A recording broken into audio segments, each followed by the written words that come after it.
Pour l'interview de la semaine, nous allons parler d'un label qui s'appelle Cap Andéo et pour répondre à nos questions, nous allons accueillir Julien Pénaud, directeur général de l'association Andéo. Monsieur Pénaud, bonjour. Bonjour. Alors, quelle est la vocation de ces labels ? Alors, ce label vise à permettre aux personnes en situation de handicap, leurs familles, de repérer plus facilement des services d'aide et d'accompagnement à domicile, des services à la personne, en capacité de répondre à leurs besoins et attentes, s'agissant de l'intervention au domicile. Et donc concrètement, sont des services qui ont adapté leurs prestations, à la fois en termes de formation, d'amplitude horaire d'intervention, de réactivité dans les remplacements, pour permettre aux personnes en situation de handicap, leur famille, de vivre de la façon la plus ordinaire possible. D'accord. Alors c'est un label qualité, mais quels sont les critères ? Alors les critères, il y a en fait 22 critères dans le référentiel de l'habilitation. Pour vous donner quelques exemples, un service qui est labellisé Cap Andéo, service à la personne, est en capacité d'intervenir à partir d'au moins 6 heures le matin jusqu'à minuit, parce que, je disais, vivre de la façon la plus ordinaire possible. Si je suis en situation de handicap et que je souhaite aller au cinéma à la séance de 20h, 20h30 et que j'ai besoin de quelqu'un pour m'aider à me coucher plus tardivement le soir après la séance de cinéma, eh bien, il faut que je puisse trouver un service qui est en capacité d'intervenir sur cette amplitude horaire. Donc, c'est qu'un seul critère, le 6h minuit. C'est un minimum. On a des services qui font déjà du 24 heures sur 24 dans les 22 critères. Vous donnez quelques autres exemples. Oui. Dans la réactivité des remplacements, un service qui est labellisé Cap Andéo est en capacité de remplacer un intervenant défaillant, malade, empêché, de le remplacer dans l'heure qui suit l'heure initialement prévue.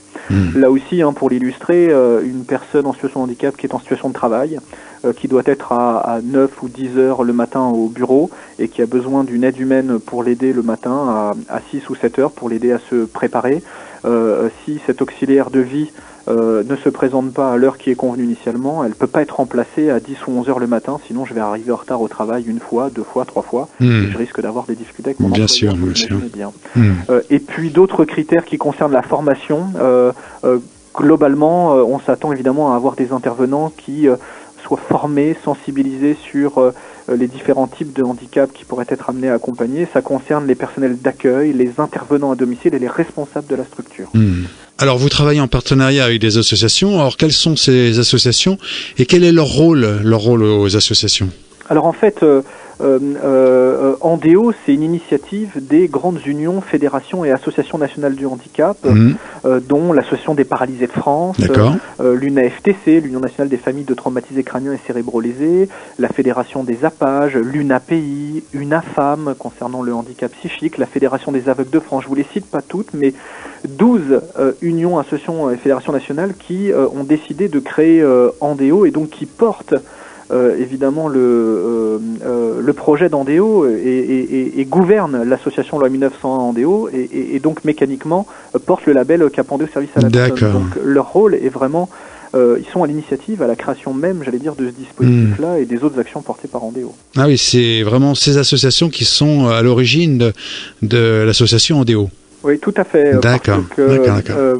C'est vrai que donc Andéo a été créé en 2007, mais c'est en réaction en définitive aux deux lois de 2005, la loi du 11 février 2005 s'agissant des personnes en situation de handicap et sur les questions de citoyenneté, et la loi Borloo à l'époque avec le plan de développement des services à la personne. Et donc ces fédérations du handicap qui sont plutôt d'abord et avant tout, j'allais dire, sur une représentation des personnes en situation de handicap et de leur famille et bien souvent sur la gestion d'établissements et services médico-sociaux, ont souhaité avoir une attention toute particulière sur la question du domicile et des services à la personne. D'accord. Alors votre label qualité Cap Andéo est accordé pour une durée de combien de temps ?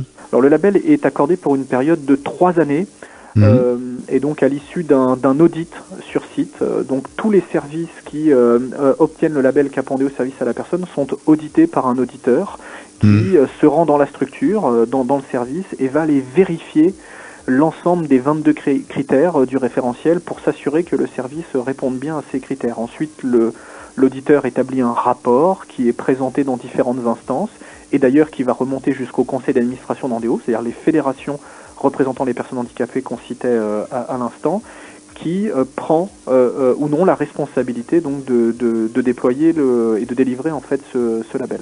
Et alors si on n'a pas le label, il y a un rattrapage ou faut attendre, qu'est-ce que vous proposez à ce moment-là? Alors effectivement, plusieurs cas de figure. Le service obtient le label et je dirais pas de souci, il est labellisé pour 3 ans et pendant 3 ans il va se passer des choses puisqu'on contrôle ces services, on les surveille à travers des appels mystères, des appels anonymes. Enfin il y a différents points de contrôle. Et puis pour ceux qui ne l'obtiennent pas, parce que en fait on a constaté des manquements au regard des exigences du référentiel, ils vont avoir la possibilité de se représenter. Alors la possibilité de se représenter, effectivement, on leur conseille peut-être de pas trop se précipiter, c'est-à-dire que potentiellement il faut finalement former davantage de professionnels, ou peut-être qu'il y a des couacs en termes d'organisation. Toujours est-il que les services vont devoir resubir un audit sur site pour aller contrôler que cette fois-ci tout fonctionne bien, encore une fois au regard du référentiel. Alors les personnes qui délivrent ce label sont des auditeurs, c'est ce que vous avez dit, des auditeurs, mais ce sont des gens du milieu, j'imagine, du milieu de l'handicap, ce sont des professionnels? Alors en fait, ce ne sont pas des professionnels du handicap, contrairement à ce qu'on pourrait effectivement penser, mais ce sont des professionnels de l'audit. Donc c'est un métier qui est parfaitement encadré. Donc ce sont des auditeurs qui ont des contrats de prestation d'audit, qui sont missionnés pour aller faire ces audits par Andéo, de la même manière qu'ils peuvent être missionnés par AFNOR, Bureau Veritas ou SGS, qui sont d'autres bureaux de contrôle sur la certification de service. Très très bien. On va donner l'adresse d'un site pour avoir plus de renseignements. Vous avez un site internet, j'imagine? Tout à fait. Donc on est présent évidemment sur internet sur www.andeo.fr, et donc Andeo c'est HANDEO.fr, avec également l'annuaire des labellisés Cap Andeo qu'on peut trouver sur site internet. Et puis nous avons d'autres présences sur internet pour ceux qui souhaitent consommer l'information autrement. Nous sommes présents sur Twitter avec un compte Andeo et un compte Cap Andeo, sur Facebook également, il y a un Facebook Cap Andeo, sur les autres réseaux sociaux évidemment. Et puis on a un portail d'information aussi qui s'appelle l'Andéoscope, qu'on peut trouver aussi sur Google en tapant Andéoscope. Et là vous découvrirez aussi une mine d'informations s'agissant de ce triptyque finalement handicap et humaine domicile. Bon. Très bien. Merci Julien Pénaud. Je rappelle, vous êtes directeur général de l'association Andéo. Merci d'avoir répondu à nos questions. Je rappelle l'adresse de votre site, c'est www.andeo.fr et Andéo c'est HANDEO.fr. Merci d'avoir répondu à nos questions et puis à très bientôt. Merci à vous. Merci, au revoir. Au revoir.